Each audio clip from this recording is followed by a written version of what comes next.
I'm Ty with WTI, and this is the 16-ounce plastic squeeze squirt condiment bottles with a twist-on cap.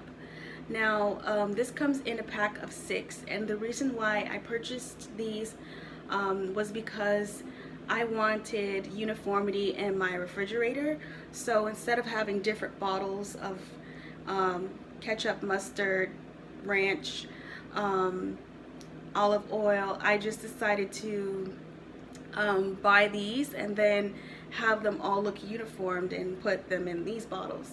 And then later I discovered that I could actually make my own recipes. Like for this one, I've made my own balsamic vinaigrette, and I was able to put it in this bottle. You just twist off the top, and then you can put your mixture in here.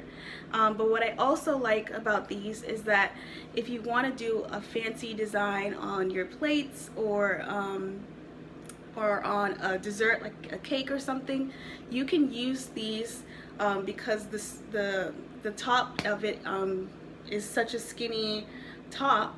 You can use it to make really cool designs on your food. And I also love how tight and airtight it is. It keeps my food fresh, and that's my point of view.